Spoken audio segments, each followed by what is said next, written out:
Why, hello there, ladies and gentlemen, and welcome back to Car Juice. Today, I'm going to be giving you guys the squeeze, oh my god, on the 2025 BMW Z4 M40. However, this car came out in 2019. We might get one more year of it for 2026, but I mean, this is basically the last of what we're gonna see on the Z4. There really hasn't been any major LCI changes or anything like that for this particular model. The biggest change that they've added to the Z4 since it debuted in 2019 or 2020 is in the very last year, 2025, they've decided to add the delicious Handschalter package, which means manual transmission in Spanish. In case you guys didn't know, the Z4 is pretty much BMW's roadster. They have been making this car in some format, I believe, since like 1997 with the Z3, and in 2005, I feel like it switched over to the Z4. I don't know what particularly motivated them to do so, but this car is a weird value proposition. This particular unit I actually sold new. The customer decided to go ahead and trade it back in and pick up an SUV instead, just as the convertible didn't quite work with what he was looking to do. This one has the 382 horsepower inline six. This car is basically everything you'd want from a full M car, but on a more kind of affordable budget, give or take. This one as spec is like right in like the $70,000 range and has all of the lovely B58 goodness underneath the hood. So this one I do not believe has any kind of additional hybridization of it or anything along those lines. This has pretty much remained unchanged, as the Z4 is a very low production unit. The Handschalter package, whenever it came out, increased the sales on this car by like 30%, which for the total year was like only like a couple thousand units. So this thing does not sell very much. For contrast, we sell nearly like 100,000 X3s a year. So this is a very small line item on BMW's balance sheet. What's cool with the hood on this car, while I have it open, I do want to mention that the tops of the fenders actually come down as part of the hood, which does look really cool, and it kind of gives it that like Corvette-esque aesthetic. This car has the upgraded blue brake calipers, which comes as part of the kind of the package on this thing, and you also have LED headlights and kind of the old school halos on the front of this vehicle as well. None of the new design language, so it doesn't have the sculpted door handles. Pretty much this is like remained unchanged since 2019. From what I can tell, I don't think anything has changed in the interior. Inside you have the iDrive 7 operating system, which has wireless Apple CarPlay and Android Auto, and then you have the ability to use your phone as a key down here, and then you can option this to be a wireless charging unit as well. The time to put the top end up and down for this car is about 11 seconds, as it is in pretty much all of our other cars, but I'll test that for you guys here right now. 1, 2, 7, 8, 9, 10, 11. You can also do the top operation at up to, I believe, about 30 miles per hour, which makes it very livable. You could pull this thing out of the neighborhood and have the top down by time you make it out of your subdivision, which is pretty nice as well. These seats are quite comfortable. The Z4 has some very unique sports seats. The headrest is not adjustable. You do have a little center pass-through. You can see my fingies through there. And then you still have the traditional crumb catcher here at the bottom of the seat. So that extends out if you are a little bit taller. This one also has the upgraded Harman Kardon sound system and the upgraded kind of Sensitech dashboard. I don't know if they've always been stitched like that or if this was just an upgrade on this particular unit, but it looks very nice. And then you do have a heads-up display up there in the dashboard. And again, this thing only has like 700 miles on it. This is the digital gauge dashboard that we had before we had these kind of curved display in the car, but it has all of the same functions and features that any other car would have. The only thing that I can actually remember that they've changed on the Z4 during its 6-year production run is they have finally added adaptive cruise control, so you can actually get adaptive cruise whenever you're driving around, which is excellent. They've added a couple of different colors for the last year.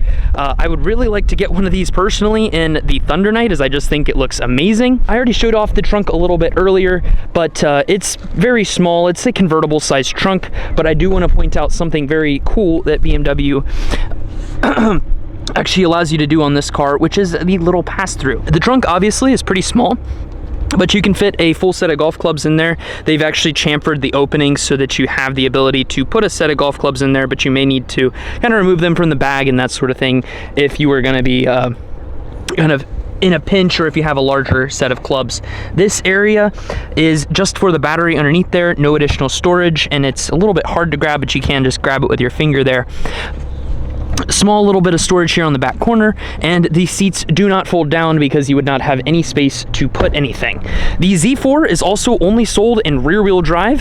The tire setup on this one is it's got Michelin Super Sport tires on all four corners. In the rear, we're rocking 275, 35, 19, and then in the front, 255. Wow. So the tires are pretty big in the front, 255, 35, 19s in the front. And yeah, the red brake calipers are the upgraded ones as well, but I think that is actually the standard configuration for the Z4 M40.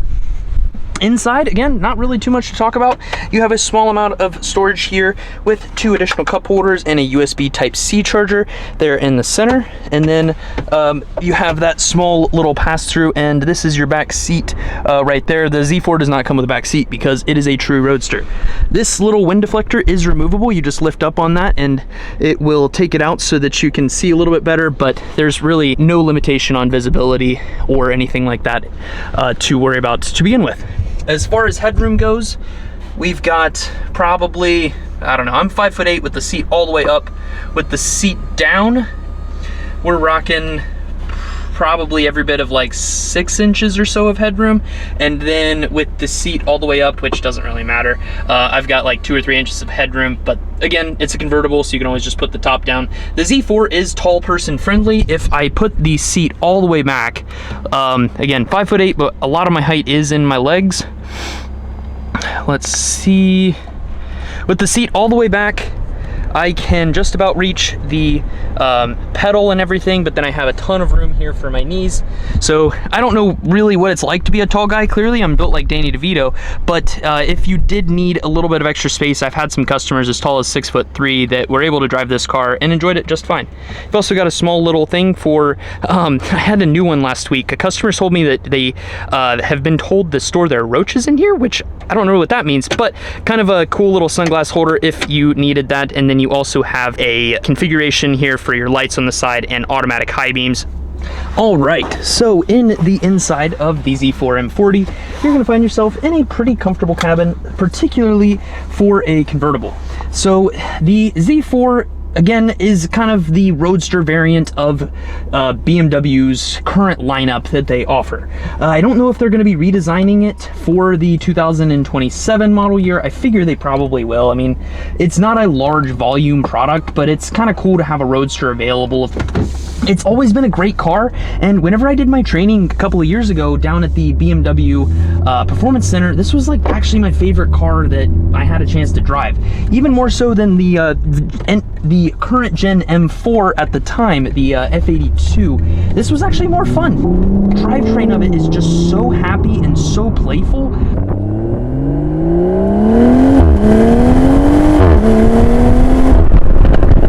But yet the car's suspension is forgiving enough that if you're not the most incredible driver, which I'm not, it still is actually pretty enjoyable to drive.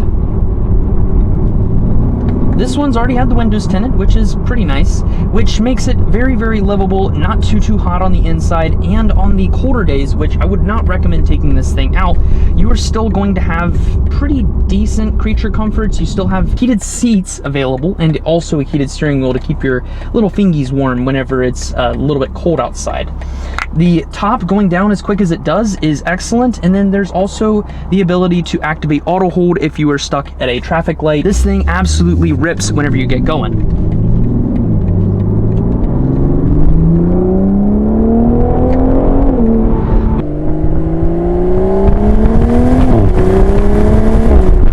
When you put this thing into sport mode, it is actually so powerful that it will get those rear wheels kind of chirping around on you a little bit whenever you go from a complete dead stop. So you've got to be ready for this thing, and it's still fun, and it's, you know, 20 grand less than what you could pick up an M3 or M4 for, and it's just as fun, but you can actually put the top down.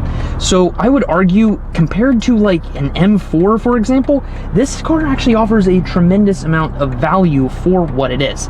And then if you compare it again to the SL43, which I did a video on, which is Mercedes offering, it's about $20,000 to $30,000 more expensive than this thing is, and it is not as fun. You're going to be in a 4-cylinder that is very powerful, same amount of power as this thing, but you're not going to have the same amount of enjoyment as you would with something like the Z4. So I would really recommend, if you guys are in the market to pick up a new sports car, to at least kind of go out and check out a Z4 before you end up purchasing something.